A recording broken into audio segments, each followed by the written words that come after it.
Hello friends, കഴിഞ്ഞ വീഡിയോയിൽ discuss ചെയ്തതിൻ്റെ ബാക്കി 40 ക്വസ്റ്റ്യൻസ് നമുക്കിന്ന് നോക്കാം. The visionary work utopia was written by Roger Ascham, Thomas Malory, Thomas More and Jeremy Taylor. So നമുക്ക് എല്ലാവർക്കും അറിയാം തോമസ് മോർസ് യൂട്ടോപ്പിയ എന്നുള്ളത്.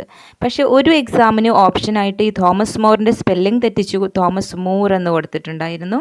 അപ്പോൾ അതൊന്ന് കെയർഫുൾ ആവണമെന്നേ ഉള്ളൂ. Utopia is a social satire published in 1516. Raphael Hittlode is one of the fictional characters coming in this work, and he is very famous for his verbose chatter and long sentences. Next question. The poet who is famous for his animal poems is, out of the options, the correct answer is Ted Hughes. Ted Hughes is known for the use of animal imagery in his poems. His famous poems include The Jaguar, The Thought Fox, The Hawk in the Rain, and Hawk Roasting. So we can see he has written two poems, The Hawk in the Rain and Hawk Roasting, about the same animal. Now let's move to the next question. Dante Gabriel Rossetti belonged to movement poetry, pre-Raphaelite poetry, symbolist movement, and images poetry. Here the right option is option B, pre-Raphaelite poetry. His famous poems include My Sister's Sleep, The Blessed Damozel, The Bride's Prelude, On Mary's Portrait of Jenny, Dante at Verona, and A Last Confession. Next question. The authorized version of Bible was published during the reign of, here the right answer is James I. The 1611 edition, the authorized version of Bible, is also known as King James Version. Now let's move to the next question. Brunch is an example of options clipping, portmanteau, compounding, and syncopation. Here the right answer is portmanteau. Portmanteau words എന്ന് വെച്ചാൽ രണ്ട് words കൂടി ചേർന്ന് blend ചെയ്തിട്ട് പുതിയൊരു വേർഡായി മാറുന്നതാണ്. ഇപ്പോൾ ബ്രേക്ക്ഫാസ്റ്റും ലഞ്ചും ചേർന്ന് ബ്രഞ്ച് ആയതുപോലെ. മറ്റ് എക്സാമ്പിൾസ് നോക്കുകയാണെങ്കിൽ മോട്ടൽ, എഡ്യൂറ്റെയിൻമെൻറ്റ്, ഇൻഫോർടെയിൻമെൻറ്റ്, സജസ്റ്റോപീഡിയ, അങ്ങനെയുള്ള വേർഡ്സൊക്കെ. മോട്ടൽ മുൻപ് ഒരു പ്രാവശ്യം ചോദിച്ച ക്വസ്റ്റ്യൻ ആണ്. Next question. Mrs. Malaprop, the hilarious character, figures in options The School for Scandal, The Rivals, The Critic, The Way of the World. Here the right option is The Rivals. It's a play written by Richard Brinsley Sheridan in 1775, and Mrs. Malaprop is one of the humorous, funny character coming in the play, and she often uses an incorrect word to express herself. The Rivals is a comedy of manners. Now the next question. Which Shakespearean tragic hero says, life is a tale told by an idiot, full of sound and fury, signifying nothing?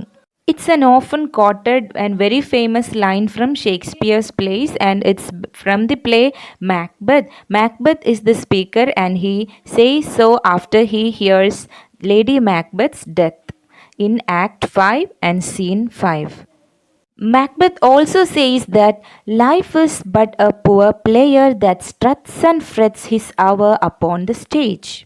ഇവിടെയുള്ള ബാക്കി options എല്ലാം Shakespearean tragedies ആണ്. അപ്പോൾ അതിലെ ക്യാരക്ടേഴ്സും അതിൻ്റെ important ആയിട്ടുള്ള ഇതുപോലുള്ള അനോട്ടേഷൻസും എല്ലാം ഒന്ന് നോക്കി വെക്കുന്നത് വളരെ യൂസ്ഫുൾ ആയിരിക്കും. Next question. Which among the following is an absurd play? Options: Waiting for Godot, The Death of a Salesman, The Glass Menagerie, and A Dance of the Forests. Here the right option is Waiting for Godot. ഈ play ഒരു absurd fiction ആണ്, ഒരു ട്രാജി കോമഡിയാണ്. ഇതിലെ main characters എന്ന് പറയുന്നത് ലാഡിമർ and oestrogen ആണ്. അവർ ഗോദോത്ത് എന്ന് പറയുന്ന ഒരു ക്യാരക്ടറിന് വേണ്ടി വെയിറ്റ് ചെയ്തുകൊണ്ടിരിക്കുന്നതാണ് ഇതിലെ സ്റ്റോറി. ഈ ഗോദോത്തിൻ്റെ ഐഡൻറ്റിറ്റി ഒരു എക്സാമിന് ചോദിച്ചിട്ടുണ്ടായിരുന്നു. അപ്പോൾ കറക്റ്റ് ഓപ്ഷനായി കൊടുത്തിരുന്നത് നോ ഐഡൻറ്റിറ്റി എന്നുള്ളതായിരുന്നു. ഇവിടെ കൊടുത്തിട്ടുള്ള മറ്റ് ഓപ്ഷൻസ് എല്ലാം വളരെ ഇമ്പോർട്ടൻ്റ് ആണ്. അതിൽ നിന്നെല്ലാം ക്വസ്റ്റ്യൻസ് ചോദിച്ചിട്ടുമുണ്ട്. The death of a salesman is a play by Arthur Miller, and it has won the Pulitzer prize for drama in 1949. The glass menagerie is a memory play by Tennessee Williams, and dance of the forest is play by Wole Soyinka, which was performed on the occasion of Nigerian independence in 1960. Let's now move to the next question. Preface to the Lyrical Ballads was written by options William Wordsworth, Coleridge, Samuel Johnson, and Matthew Arnold. Here the right option is William Wordsworth. Preface to the Lyrical Ballads was first published in 1801 by William Wordsworth. Next question, phonetics il ninnaanu. In the word education, the primary stress falls on the first syllable, second syllable, third syllable and fourth syllable. So when we say education, education, education, the primary stress falls on the third syllable, cation. മറ്റൊരു example പറയുകയാണെങ്കിൽ when we say examination, nation ന എന്നുള്ള ആ ഭാഗത്തിനാണ് primary stress വരുന്നത്. അപ്പോൾ അത് എത്രാമത്തെ സിലബിളാണ്? എക്സാമിനേഷൻ, നാലാമത്തെ സിലബിൾ. ഫോർത്ത് സിലബിളിന് ആക്സെൻറ്റ്, പ്രൈമറി ആക്സെൻറ്റ് വരുന്നതാണ് എക്സാമിനേഷൻ എന്നുള്ള word. Question 121. A teacher describes a scene from a marketplace in order to explain a vocabulary item. The method used is options: direct method, audiolingual method, situational method, bilingual method. Here the correct option is situational method. ഈ situational methodൽ stress and intonation പ്രാക്ടീസിനും oral practice and ഡ്രില്ലിങ്ങിനുമൊക്കെ കൂടുതൽ importance കൊടുക്കുന്നുണ്ട്. അപ്പം ഇതുപോലുള്ളൊരു situation തന്നതിന് ശേഷം അത് എക്സ്പ്ലെയിൻ ചെയ്യുന്നത് ഇത് സിറ്റുവേഷണൽ മെത്തേഡ് ആണെന്ന് പറയാം. Next question. Which of the following is not a technique for social constructivism?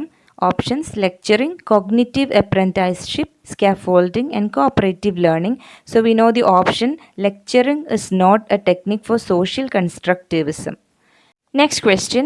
A test developed to determine what students already know about the concepts and skills to be covered by instruction. Options: proficiency test, diagnostic test, criterion referenced test and achievement test. അപ്പോൾ ഈ options കണ്ടാലേ നമുക്കറിയാം ഇവിടെ answer diagnostic test ആണ്. അതായത് കുട്ടികൾക്ക് ഏതെല്ലാം കാര്യങ്ങൾ അറിയാം, ഇനി ഏതെല്ലാം മേഖലകളിലാണ് ഇനിയും ഫോക്കസ് ചെയ്യേണ്ടത് പഠിപ്പിക്കുമ്പോൾ എന്നെല്ലാം നമുക്ക് മനസ്സിലാക്കാൻ വേണ്ടിയിട്ടാണ് ഡയഗ്നോസ്റ്റിക് ടെസ്റ്റ് ചെയ്യുന്നത്. Proficiency test, it is to check the level of language achieved by the students. Criterion referenced test എന്ന് വെച്ചാൽ പ്രീ ഡിറ്റർമൈൻഡ് ക്രൈറ്റീരിയൻ അനാലിസ് ചെയ്യാൻ വേണ്ടിയിട്ടുള്ള ടെസ്റ്റാണ്. Achievement test after the instruction, ആ ഇൻസ്ട്രക്ഷണൽ ഒബ്ജക്റ്റീവ്സ് എത്രത്തോളം അച്ചീവ് ചെയ്തിട്ടുണ്ട് എന്നറിയാൻ വേണ്ടി നടത്തുന്ന ടെസ്റ്റാണ്. Next question. The teaching of a prose passage in a classroom involves options: teaching new vocabulary items, evaluating skills of expression, writing composition, all of the above. അപ്പം ഒരു പ്രോസ് passage പഠിപ്പിക്കുമ്പോൾ നമ്മൾ വൊക്കാബുലറി പഠിപ്പിക്കുന്നുണ്ട്, എങ്ങനെയാണ് എക്സ്പ്രഷൻസ് വരേണ്ടത് വായിക്കുമ്പോൾ എന്ന് പഠിപ്പിക്കുന്നുണ്ട്. അതിനുശേഷം ഒരു റൈറ്റിംഗ് കമ്പോസിഷൻ ആക്ടിവിറ്റി ആയിട്ടും കൊടുക്കാറുണ്ട്. So here the correct answer will be all of the above. Next question. Read the following excerpt and find out what type of writing it is. The clown's short yellow hair made of yarn covers its ears but is parted above the eyes. The blue eyes are outlined in black with thin dark lashes flowing from the brows. അപ്പോൾ ഒരു ക്ലൗണിനെ describe ചെയ്യുന്ന ഒരു except ആണ് ഇവിടെ തന്നിട്ടുള്ളത്. അപ്പോൾ ഇത് persuasive, reflective, descriptive, argumentative, ഇത് ഏത് കാറ്റഗറിയിൽ വരുന്നതാണ്? ഇത് comes under the category descriptive. ഇത് ക്ലൗണിൻ്റെ ഡിസ്ക്രിപ്ഷൻ ആയതുകൊണ്ട് ഇറ്റ്സ് ഡിസ്ക്രിപ്റ്റീവ് എന്നതാണ് correct option. Next question. Smoking is injurious to health. The underlined word is adverb, infinitive, participle, gerund. So നമുക്ക് അറിയുന്നുണ്ടാവും സ്മോക്കിംഗ് ഇവിടെ ഒരു ജെറണ്ട് ആയിട്ടാണ് വരുന്നത്. ഒരു വേർബ് ING ഫോമിൽ നൗൺ ആയിക്കൊണ്ട് ആക്ട് ചെയ്യുമ്പോഴാണ് അതിനെ നമ്മൾ ജെറണ്ട് എന്ന് വിളിക്കുന്നത്. സ്മോക്കിംഗ് സാധാരണ വേർബായിട്ടാണ് വരാറുള്ളത്. ഇവിടെ പക്ഷേ swimming is a good exercise എന്നൊക്കെ പറയുമ്പം ഈസ് എന്നുള്ളതാണ് മെയിൻ വേർബ്. ഇവിടെ smoking is injurious to health. What is injurious to health എന്ന് ചോദിക്കുമ്പോൾ നമുക്ക് സ്മോക്കിംഗ് എന്നൊരു ആൻസർ അവിടെ കിട്ടുന്നുണ്ട്. അതായത് ഒരു വേർബ് ING ഫോമിൽ നിന്നുകൊണ്ട് ഒരു നൗണിൻ്റെ ഫംഗ്ഷനാണ് അവിടെ ചെയ്യുന്നത്. ഇതിനെയാണ് നമ്മൾ ജെറണ്ട് എന്ന് വിളിക്കുന്നത്. Next question. The transformation of a poem to drama is adaptation, compilation, translation and documentation. So adaptation എന്നുള്ളതാണ് നമ്മൾ ഒരു പോം ഒരു ഡ്രാമ രൂപത്തിലേക്ക് മാറ്റുന്നതിനെ പറയുന്നത്. ഇവിടെ പോം ഡ്രാമ ആക്കണമെന്നില്ല, ഇപ്പം നമ്മൾ സിനിമയാക്കി മാറ്റുന്നതും ഇതിനൊക്കെ നമ്മൾ അഡാപ്റ്റേഷൻ എന്ന് തന്നെയാണ് പറയുന്നത്. Next question. Organization of ideas is considered as an important descriptor for assessing the discourse writing, spelling, pronunciation and handwriting. അപ്പോൾ നമുക്കറിയാം ഓർഗനൈസേഷൻ ഓഫ് ഐഡിയാസ് എന്നൊക്കെ പറയുന്നത് നമ്മളൊരു റൈറ്റിംഗ് എന്ന സംഭവം ചെയ്യുമ്പോഴുള്ള ഒരു സ്റ്റെപ്പാണ് ഓർഗനൈസേഷൻ ഓഫ് ഐഡിയാസ് എന്നുള്ളത്. So here the right option is discourse writing. ഇതുപോലെ എഡിറ്റിംഗ് എല്ലാം ഡിസ്കോഴ്സ് റൈറ്റിങ്ങിൻ്റെ ഭാഗമാണ്. ഇപ്പോൾ നമ്മൾ പ്രൊനൗൺസിയേഷൻ്റെ കാര്യം പറയുകയാണെങ്കിലാണ് നമ്മൾ വേർഡ് സ്ട്രെസ്സ്, സൗണ്ട് ഇതെല്ലാം ഇമ്പോർട്ടൻ്റായി വരുന്നത്. ഹാൻഡ് റൈറ്റിങ്ങിൽ നമ്മൾ ലെജിബിലിറ്റി, നീറ്റ്നെസ് അതുപോലുള്ള കാര്യങ്ങളൊക്കെയാണ് ശ്രദ്ധിക്കേണ്ടത്. Now the next question. The structure of a foreign language can best be taught by comparing and contrasting it with that of mother tongue is an assumption of the options: grammar translation method, situational method, structural method and direct method. Here the right option is grammar translation method. So നമ്മൾ ഈ ഓരോ മെത്തേഡും എന്താണെന്ന് അറിഞ്ഞിരുന്നാൽ ഈ ഒരു assumption എന്താണെന്ന് മനസ്സിലാക്കാൻ പറ്റുള്ളൂ. ഇപ്പം ഗ്രാമർ ട്രാൻസ്ലേഷൻ മെത്തേഡിലാണ് പറയുന്നത് the structure of a foreign language can best be taught by comparing and contrasting it with that of mother tongue. അതായത് ട്രാൻസ്ലേഷൻ മെത്തേഡിൽ നമുക്ക് കിട്ടിയ ഇംഗ്ലീഷാണ് നമ്മുടെ ഫോറിൻ ലാംഗ്വേജ് എന്ന് വെച്ചാൽ അത് അതേപോലെ മലയാളത്തിലേക്ക് ട്രാൻസ്ലേറ്റ് ചെയ്തിട്ട് പഠിപ്പിക്കുക എന്നുള്ളതാണ് ഈ പറഞ്ഞ അസംഷൻ. അപ്പോൾ പിന്നെ സ്ട്രക്ചറൽ മെത്തേഡ് എന്താണെന്നുള്ള ഒരു കൺഫ്യൂഷൻ ഉണ്ടാവും. Structural approach is the presentation and practice of carefully selected and graded grammatical materials of English in effective and meaning full situations. അപ്പം അതായത് carefully selected and graded grammatical materials മാത്രം എടുത്തിട്ട് ആ structure മാത്രം പഠിപ്പിക്കുന്നതാണ് structural method. Question 130. In the Bloom's taxonomy of educational objectives, reading a paragraph and answering a few questions based on it comes under. Here the right option is comprehension. അത് കൂടുതൽ explanation ചെയ്യേണ്ട ആവശ്യമൊന്നുമില്ല. Comprehension skill എന്ന് വെച്ചാൽ reading ഒരു passage വായിച്ചതിന് ശേഷം അതിനെ base ചെയ്തിട്ട് ആൻസർ ചെയ്യാനുള്ള കപ്പാസിറ്റി, അതിനെയാണ് നമ്മൾ റീഡിംഗ് കോംപ്രിഹെൻഷൻ എന്ന് പറയുന്നത്. Question 131. A word, phrase, sentence or number that reads the same backward and forward is called. അങ്ങനെയുള്ള വേർഡ്സിന് നമ്മൾ വിളിക്കുന്ന പേരാണ് പാലിൻഡ്രോം. അങ്ങനെയുള്ള ഒരു എക്സാമ്പിളാണ് മലയാളം എന്നുള്ള വേർഡ്. അത് മുന്നോട്ടും പിന്നോട്ടും ഒരേപോലെ വായിക്കാൻ പറ്റുന്ന വേർഡാണ്. അങ്ങനെയുള്ള വേർഡ്സിനാണ് നമ്മൾ പാലിൻഡ്രോംസ് എന്ന് പറയുന്നത്. Next question. Which among the following is a teacher-centered instruction? Options: language games, cooperative learning, demonstration and role play. അപ്പോൾ നമുക്കറിയാം ഇതിൽ എല്ലാം കുട്ടികൾ കൂടെ ഇരുന്ന് ചെയ്യുന്നതാണ്. ലാംഗ്വേജ് ഗെയിംസ് ആയാലും കോപ്പറേറ്റീവ് ലേണിംഗ് ആയാലും റോൾ പ്ലേ ആയാലും. പക്ഷേ ഡെമോൺസ്ട്രേഷൻ ടീച്ചർ നിന്നുകൊണ്ട് ടീച്ചർ സെൻറ്റേർഡ് ആയിട്ട് കാണിച്ചു കൊടുക്കുന്നതാണ്. So that will be the right answer. And question 133. A learning disorder characterized by difficulty in reading. So difficulty in reading ആണ് നമ്മൾ ഡിസ്ലെക്സിയ എന്ന് പറയുന്നത്. ഡിഫിക്കൽട്ടി ഇൻ മാത്സ് ആണ് ഡിസ്കാൽക്കുലിയ. ഡിഫിക്കൽട്ടി ഇൻ റൈറ്റിംഗ് ആണ് dysgraphia. പിന്നെ ഡിസ്പ്രാക്സിയ എന്നൊരു വേർഡും കൂടെ ഉണ്ട്. അത് ചൈൽഡ്ഹുഡിൽ ഉണ്ടാവുന്ന ഒരു ഡെവലപ്മെൻറ്റൽ ഡിസോർഡറാണ്. It causes difficulty in activities requiring coordination and movement. Question 134. Raju. Hello Suma, is your father at home? What language function is expressed here? So ഈ ഒരു ഡയലോഗിൽ എന്ത് ലാംഗ്വേജ് ഫംഗ്ഷൻ ആണ് കാണിക്കുന്നത്? Asking for information, giving information, stating preference, requesting help. So just ചോദിക്കുന്നേ ഉള്ളൂ, is your father at home? So it's asking for information. Now the next question. If a mother tells a 15-month-old child to put the toy back in the toy chest, he may follow her instructions even though he can't repeat them. This is because he has acquired only receptive language, productive language, expressive language, none of the above. So ഒരു 15 മാസം മാത്രം പ്രായമായ കുട്ടിക്ക് ഭാഷ തിരിച്ചു പറയാൻ അറിയില്ലെങ്കിലും ആ അമ്മ പറയുന്ന നിർദ്ദേശങ്ങൾക്കനുസരിച്ച് അതിൻ്റെ ടോയ് തിരിച്ച് ടോയ് ചെസ്റ്റിലേക്ക് തന്നെ വെക്കാനെല്ലാം കഴിയുന്നുണ്ട്. അത് ആ കുട്ടി ഇതുവരെ അക്വയർ ചെയ്തത് റിസെപ്റ്റീവ് ലാംഗ്വേജ് മാത്രം ആയതുകൊണ്ടാണ്. എന്ന് വെച്ചാൽ ഭാഷ കേട്ട് മനസ്സിലാക്കാനുള്ള കഴിവ് ആ കുട്ടിക്കുണ്ട്. പ്രൊഡക്റ്റീവ് എന്ന് വെച്ചാലോ നമുക്ക് സ്വന്തമായിട്ട് എഴുതാനും സ്വന്തമായിട്ട് കാര്യങ്ങൾ പറയാനുമുള്ള കഴിവിനെയാണ് പ്രൊഡക്റ്റീവ്. എക്സ്പ്രസീവ് എന്ന് വെച്ചാൽ നമുക്ക് മനസ്സിലുള്ള ആശയങ്ങൾ സംസാരത്തിലൂടെ പറയാനുള്ള കഴിവ്. ഈ കഴിവുകളൊന്നും ആ കുട്ടിക്ക് നേടിയെടുക്കാൻ കഴിഞ്ഞിട്ടില്ല. Question 136. Jessie reads widely and fluently whatever book she gets. She has the ability of options: skimming, scanning, intensive reading and extensive reading.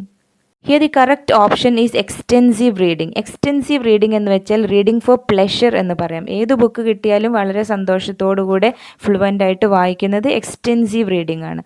Intensive reading എന്ന് വെച്ചാൽ നമ്മൾ വായിക്കുന്ന ബുക്കിൽ വളരെ ഡീറ്റെയിൽസ് ആയിട്ട് എല്ലാ കാര്യങ്ങളും അന്വേഷിച്ചുകൊണ്ട് പഠിക്കാൻ വേണ്ടിയോ എക്സാമിന് വേണ്ടിയൊക്കെ വായിക്കുന്നതിനാണ് ഇൻറ്റൻസീവ് റീഡിംഗ് എന്ന് പറയുന്നത്. Scanning is to find specific facts. അത് നമ്മളൊരു പ്രത്യേക കാര്യം കണ്ടുപിടിക്കാൻ വേണ്ടിയിട്ടുള്ള വായനയാണ് നമ്മൾ സ്കാനിങ് എന്ന് പറയുന്നത്. സ്കിമ്മിങ് എന്ന് വെച്ചാൽ reading rapidly in order to get a general overview. ഒരു ഓവറോൾ ഐഡിയ കിട്ടാൻ വേണ്ടി ഒന്ന് ഓടിച്ചിട്ട് വായിക്കുന്നതിനെയാണ് നമ്മൾ സ്കിമ്മിങ് എന്ന് പറയുന്നത്. Let's now look at question 137. Who among the following believe that verbal and non-verbal learning takes place through the process of habit formation? ഇവിടെ habit formation എന്ന ഒരു വേർഡിൽ നിന്ന് തന്നെ നമുക്കിതിൻ്റെ ആൻസർ കിട്ടുന്നതാണ്. ഓപ്ഷൻസ് നോക്കൂ: humanist, structuralist, cognitivist and behaviourist. So behaviourism ആണ് habit formation എന്നുള്ള ഒരു ഐഡിയ പറയുന്നത്. അപ്പോൾ ബിഹേവിയറിസ്റ്റ് എന്നുള്ളതാണ് ഇതിൻ്റെ answer. Next is a vocabulary question. A group of people who share a significant similar experience at a given period of time. Here the correct option is cohort. Cohort means a group of people who share a significant similar experience at a given period of time. Next question. A method of teaching that does not reflect humanistic approach. The silent way, the direct method, suggestopedia, total physical response. Here the right option is the direct method, in which only the foreign language is used in all type of discourses, conversation, etc. and the mother tongue is completely avoided. But humanism is a modern approach that sees language learning as a process which engages the whole person, including his intellectual, spiritual and emotional needs. So silent way, suggestopedia, total physical response എല്ലാം കുട്ടികളുടെ active participation ആണ്. അതായത് അവരുടെ ഫിസിക്കലായിട്ടും മെൻ്റലായിട്ടും ഇമോഷണലായിട്ടുള്ള ഡെവലപ്മെൻറ്റ്സിന് കൂടെ സഹായകരമാവുന്ന രീതിയിലാണ് ഇതെല്ലാം design ചെയ്തിട്ടുള്ളത്. Next question. A student pretends to listen but actually spends time thinking something else when teacher explains a topic in the class is an example of options: sympathetic listening, inactive listening, appreciative listening and focused listening. Here the correct option will be inactive listening. ഇവിടെ കുട്ടി ശ്രദ്ധിക്കുന്നത് പോലെ അഭിനയിക്കുന്ന മാത്രമേ ഉള്ളൂ, ശ്രദ്ധിക്കുന്നില്ല. അതുകൊണ്ടാണ് inactive listening എന്ന് പറയുന്നത്. Question 141. Which of the following does not go with the features of good hand writing? Good hand റൈറ്റിങ്ങിൻ്റെ ഫീച്ചർ അല്ലാത്തത് ഏതാണെന്ന്. Word building skill, distinctiveness, writing in straight lines, letters of moderate size. So ഇവിടെ correct option വരുന്നത് word building skill. Word building അല്ലെങ്കിൽ അതിൻ്റെ spelling ഒന്നും അതിനത്ര importance അല്ല. എഴുതുന്നതിൻ്റെ ലെജിബിലിറ്റി, നീറ്റ്നെസ്, സൈസ് എല്ലാമാണ് ഇമ്പോർട്ടൻ്റ് ആയിട്ട് ഹാൻഡ് റൈറ്റിങ്ങിൽ നോക്കുന്നത്. 142.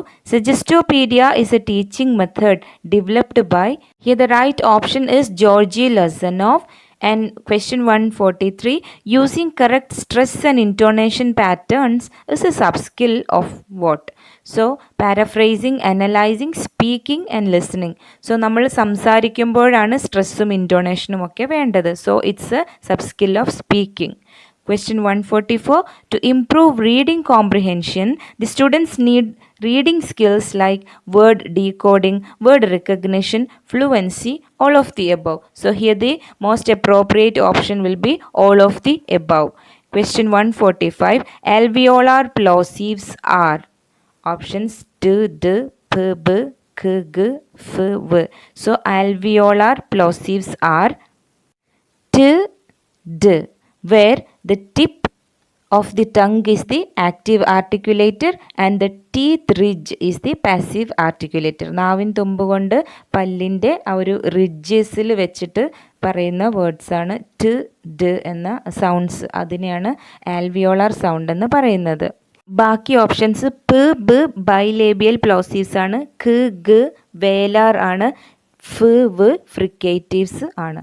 Question 146. Variety is the spice of life. The figure of speech used is metaphor, simile, hyperbole and antithesis. So here the figure of speech used is metaphor.